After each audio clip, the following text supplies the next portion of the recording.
অজ্ঞানতিমিরান্ধস্য জ্ঞানাঞ্জনশলাকয়া চক্ষুর উন্মিলিতং যেন তস্मै শ্রী গুরবে নমঃ। প্রথমেই পরমারাধ্য গুরু মহারাজ শ্রীল ভক্তি স্বরূপ সন্ন্যাসী মহারাজের অভয় অশোক চরণে জানাই ভূলুণ্ঠিত সংখ্যাতীত সাষ্টাঙ্গ দণ্ডবৎ প্রণাম। তিনি যেন সদা সর্বদা জয়যুক্ত হন এবং আমাদের প্রতি উনি কৃপা কটাক্ষ বর্ষণ করেন। আজ আপনাদের সামনে যে বিষয়টা আসতে চলেছে সেটি হলো যে বৈষ্ণব ভক্তি জগতে দুটো পথের কথা শোনা যাচ্ছে। একটা হলো শুদ্ধা ভক্তি, আরেকটি হলো বৃদ্ধা ভক্তি। শুনতে হয়তো একই রকম লাগে, কিন্তু এদের লক্ষ্য আর পরিণতিতে আকাশ পাতাল তফাৎ।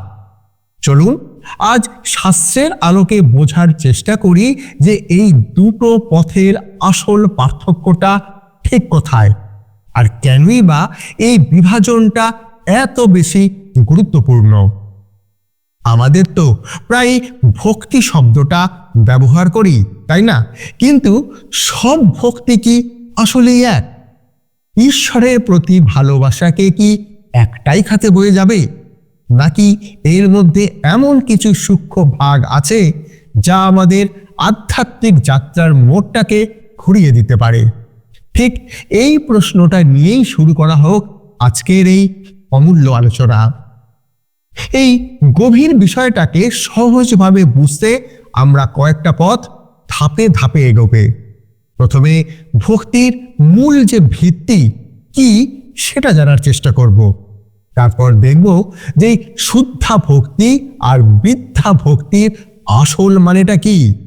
এরপর দুটোকে পাশাপাশি রেখে তুলনা করার চেষ্টা করব, আর সব শেষে দেখব এই দুটো আলাদা পথ আমাদের কোথায় নিয়ে যায়।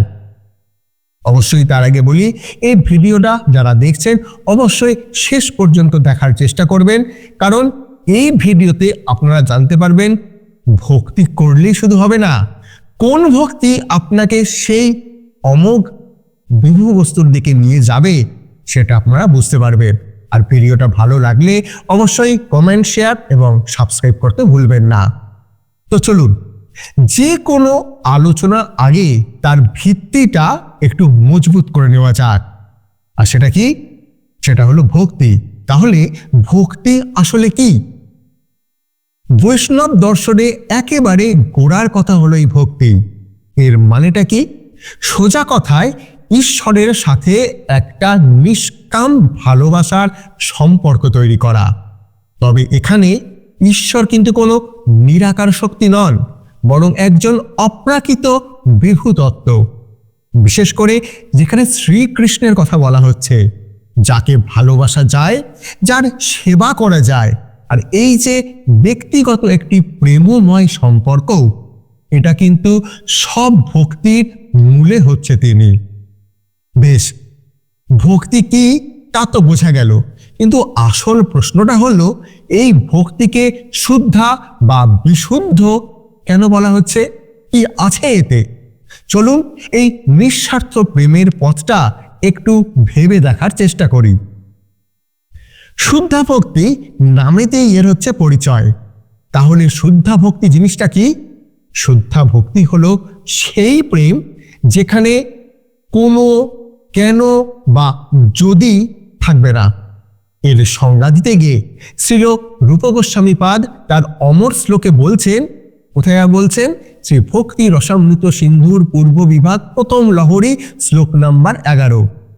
অন্নাভিলাষিতা শূন্যং জ্ঞান কর্মানদাবৃতম আনুকূল্যেন কৃষ্ণানুশীলনং ভক্তির উত্তমা। অর্থাৎ ভক্তি হবে অন্য সব অভিলাষ শূন্য, তাতে জ্ঞান বা কর্মের আবরণ থাকবে না। থাকবে শুধু কৃষ্ণকে আনন্দ দেওয়ার একটা ব্যাকুল প্রচেষ্টা। মানে এই পথের চালিকা শক্তি হলো এক কথায় নিঃস্বার্থপরতা। ভক্ত নিজের ভালো মন্দ, সুখ দুঃখ নিয়ে ভাবেনি না, আর সমস্ত চিন্তা, সমস্ত কাজ শুধু ভগবানকে কেন্দ্র করে। তারপরে কি জানেন? শুদ্ধা ভক্তি লাভ করলে জ্ঞান আর বৈরাগ্যের জন্য আলাদা করে আর খাটতে হয় না। তারা ভক্তির পায়ের কাছে ভৃত্যের মতো বসে থাকে। শাস্ত্রে নারদ মুনি কত সুন্দর করে বলেছেন যে ভক্তিস্তু মূল তথ্য, মুক্তি কেবল ভক্তির পরিচারিকা। জ্ঞান এবং বৈরাগ্য ভক্তির দুইটি সন্তান। এই লাইন আমরা কোথায় পাচ্ছি?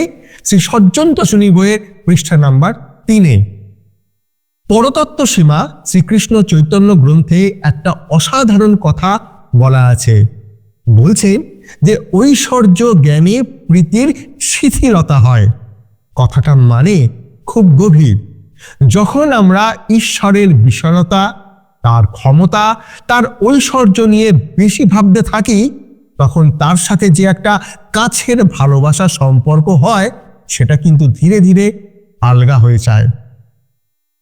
আসল বিশুদ্ধ প্রেম তো ভয়ে বা সম্ভ্রমে জন্মায় না, জন্মায় ঘনিষ্ঠতায় আর মাধুর্যে। এই দুটো ভাবের পার্থক্যটা এখানে খুব সুন্দরভাবে দেখানো হয়েছে।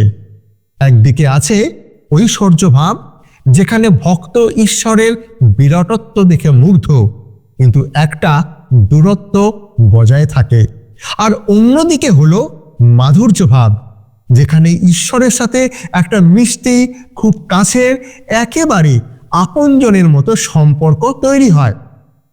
আর শুদ্ধ ভক্তির আসল সৌন্দর্যটাই হলো এই মাধুর্য ভাবে।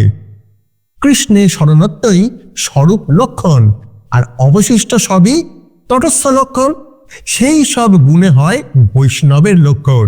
শ্রী চৈতন্য চরিতামৃতের মধ্যলীলা পরিচ্ছেদ এবং শ্লোক নাম্বার 74-এ পারলাম। তাহলে আমরা বিশুদ্ধ প্রেমের পথটা দেখলাম, কিন্তু কি হবে যদি এই ভক্তির সাথে অন্য কোনো উদ্দেশ্যটা জুড়ে যায়? চলুন এবার ভক্তির সেই মিশ্র রূপটা মানে বিদ্যা ভক্তিকে চেনার একটু চেষ্টা করি। বিদ্যা ভক্তি, এই বিদ্যা শব্দটার মানে হলো মিশ্রিত বা ভেজালযুক্ত বা সম্পর্ক মিশিয়ে থাকা। এখানে ভক্তি তো আছে, কিন্তু তার সাথে মিশে আছে অন্য কিছু। যেমন ধরুন, কেউ ভগবানের পুজো করছেন, কিন্তু মনে মনে চাইছেন জাগতিক কোনো লাভ বা দার্শনিক জ্ঞান বা হয়তো মুক্তি। মানে ভক্তির বিশুদ্ধ ধারাটার সাথে অন্য কোনো উদ্দেশ্যটা মিশে যাচ্ছে। এর ফলে কি হবে? এর ফলে ভক্তির আসল যে চরিত্রটা, সেটাই বদলে যাবে। কারণ এখানের যে শেষ লক্ষ্যটা, তার উদ্দেশ্য শুধু নিঃস্বার্থ প্রেম থেকে নয়। প্রেম তো আছে, কিন্তু তার সাথে জুড়ে আছে কোনো না কোনো ব্যক্তিগত চাওয়া পাওয়া। আর এই মিশ্রণটাই ভক্তির প্রকৃতিকে একেবারে পাল্টে দিচ্ছে। বেশ, তাহলে আমরা দুটো পথ সম্পর্কে জানলাম। এবার দুটোকে মুখোমুখি রাখলে পার্থক্যগুলো আরো পরিষ্কার হয়ে যাবে। চলুন একটা সরাসরি তুলনা করে দেখি। শ্রী সজ্জন তোষণী বইয়ের পৃষ্ঠা নাম্বার 17-তে বলছে যে সম্বন্ধ জ্ঞান রহিত যে ভক্তির ক্রিয়া, তাহাই প্রাণহীন দেহের বিভূষণের ন্যায় সর্বাঙ্গ সুন্দর হইয়াও পরিত্যাজ্য। ইহার কোনো উপযোগিতা নাই, বরং ক্রমে পুঁতিগন্ধে দার্শনিক ভরপুর করিতে হইবে। এই যে তালিকাটা আমার পেছনে দেখছেন, সেখানে এক ঝলকে একটু দেখলেই বুঝতে পারবেন যে পুরো ব্যাপারটা কি রকম। শুদ্ধ বৈষ্ণবের লক্ষ্য হলো নিঃস্বার্থ প্রেম, আর তার উৎস হলো হৃদয়ের টান। আর অন্যদিকে বিদ্যা বৈষ্ণবের লক্ষ্য হলো জ্ঞান, মুক্তি, এইসব, আর তার উৎস কি? বুদ্ধি বা ফলের আশা। ভাবটাও দেখুন, একটার ভাব মাধুর্য আর আরেকটার ভাব হলো ঐশ্বর্য। এই তো গোড়াতেই এত তফাৎ, এটাই তাদের পরিণতিটাকেও আলাদা করে দেবে। স্বাভাবিকভাবে দুটো আলাদা পথ তো দুটো আলাদা গন্তব্যে নিয়ে যাবে। চলুন প্রথমে দেখে নিই যে শুদ্ধ ভক্তির পথে প্রেমের কি আশ্চর্য বিবর্তন ঘটে। আপনার কাজ যতই মহৎ হোক, তাতে যদি ভক্তির ছোঁয়া না থাকে, তবে তো ভগবানের কাছে পৌঁছানোই যাবে না। মনে রাখবেন, জনম লয়েছ কৃষ্ণ ভক্তি করিবারে, কৃষ্ণ ভক্তি বিনা সব মিথ্যা এ সংসারে। পরতত্ত্ব সীমা গ্রন্থে প্রেমের এই বেড়ে ওঠার একটা দারুণ তুলনা দেওয়া হয়েছে। এটা শুরু হয় রতি দিয়ে, যা একটা বীজের মতো প্রাথমিক টান। এরপর সেটা বড় হয়, প্রেম দেয়, ঠিক যেন একটা আখের গাছ। সেই প্রেম থেকে আসে স্নেহ, যা আখের রসের মতো মিষ্টি আর হৃদয়ে গলানো। তারপরে মান, প্রণয়, রাগ একটা স্তর থেকে অন্য একটা স্তরে যত যাবে তত ঘন আর মিষ্টি হবে, ঠিক যেন গুড় বা ওই চিনির মতো। ভালোবাসার কি অসাধারণ একটা প্রেমময় যাত্রা। এখানে সবচেয়ে গুরুত্বপূর্ণ কথাটা কি জানেন? প্রেমের এই যে গভীরতম স্তরগুলো, এই যে সর্বোচ্চ আনন্দময় অবস্থা, শাস্ত্র বলছে এটা শুধুমাত্র শুদ্ধা ভক্তির পথে সম্ভব। এটাই এই পথের বিশেষত্ব, এর সর্বোচ্চ পুরস্কার। আমরা অনেকটা পথ পেরিয়ে এলাম, চলুন এবার সবটা গুছিয়ে নিই আর বোঝার চেষ্টা করি এই যে দুটো পথের কথা বলা হলো, এর আসল গুরুত্বটা কোথায়। দেখুন, শুদ্ধা আর বিদ্ধা এই পার্থক্যটা শুধু বইয়ের পাতায় লেখা কোনো তত্ত্ব কথা নয়। এটা ঠিক করে দেয় একজন সাধকের আধ্যাত্মিক জীবনের শেষটা কি হবে, ঈশ্বরের সাথে তার সম্পর্কটা ঠিক কেমন হবে, সেই নির্ধারিতই হয়ে যায় এই পথের পছন্দের ওপর। তাহলে আমাদের পুরো আলোচনাটার একটা বড় প্রশ্নের সামনে এনে দাঁড় করায়। আধ্যাত্মিক জগতে তো কত রকমের লক্ষ্য আছে, জ্ঞান, ভক্তি, মুক্তি, শক্তি, কিন্তু এসব কিছুর মধ্যে বিশুদ্ধ নিঃস্বার্থ প্রেমই কিন্তু সবার উপরে। এটাই কি আধ্যাত্মিকতার সর্বোচ্চ শিখর নয়? এই প্রশ্নটা নিয়েই আজকের মতো এই আলোচনা আপনাদের সামনে রেখে যেতে চাই। ভিডিওটা কেমন লাগলো অবশ্যই কমেন্ট সেকশনে কমেন্ট করে জানান। আর এই রকম ভিডিও নিয়ে আমি শচীনন্দন এই রকমই আবার আপনাদের সামনে আসার চেষ্টা করব। ততদিন সুস্থ থাকুন, ভালো থাকুন আর কৃপা করুন আমাদের চ্যানেল হরিভক্তি হয়, কৃষ্ণ পাদ পদ্মে মতি থাকে, গুরু ভক্তি অটুট থাকে। জয় অনন্ত কোটি বৈষ্ণব বৃন্দের জয়, জয় আকর মঠরাজ, মায়াপুর শ্রী চৈতন্য মঠের জয় এবং তৎ শাখাসমূহ সমস্ত গৌরীয় মঠের জয়। হরে কৃষ্ণ।